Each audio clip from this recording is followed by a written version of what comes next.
Olá, está começando mais um Repórter Educativa. No programa de hoje você vai conhecer a realidade dos quilombolas que vivem na região de Castro, no Paraná, e uma das mais incríveis histórias de liberdade e resistência de escravos do país.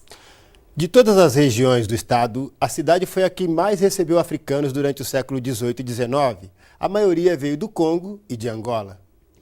A mão de obra escrava começou a ser utilizada na região ainda no tempo do tropeirismo. A atividade era desenvolvida por grupos de homens que usavam mulas para transportar mercadorias e animais do sul do país para a região de São Paulo, na época do Brasil colônia. Até hoje, mais de 200 anos depois, ainda é possível encontrar vestígios e ouvir histórias daquele tempo tão difícil.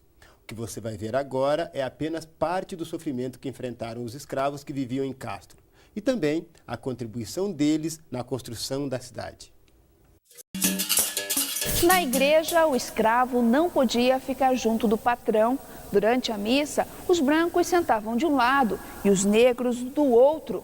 Na metade do século XIX, a igreja matriz começou a ser reformada e uma outra igrejinha foi construída para que as celebrações continuassem.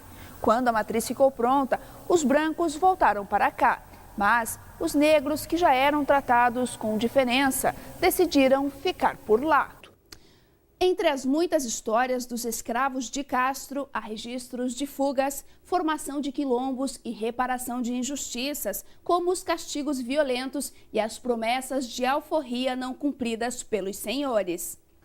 A história mais incrível sobre os escravos de Castro é da comunidade que viveu livre por quase 100 anos. Por volta de 1860, mais de 300 negros que viviam como escravos na fazenda Capão Alto passaram a administrar a propriedade. Durante quase um século, os negros se organizaram e produziram alimentos para o consumo próprio e para conventos de frades carmelitas. Nesse período, os escravos tinham como patrão apenas Nossa Senhora do Carmo, ou Sinhara, como eles chamavam a santa.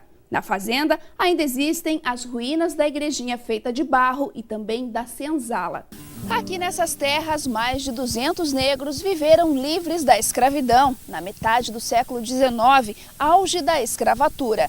Eles foram trazidos aqui para a fazenda por volta de 1750, mas 20 anos depois passaram a administrar o local sozinhos e a viver livres sem estarem foragidos. Estrada de chão, muita pedra e poeira intensa. É só assim que se chega ao mais antigo quilombo de Castro, na região dos Campos Gerais. Hoje em dia, numa situação bem melhor. No começo do século XIX, toda a área era coberta por mata fechada.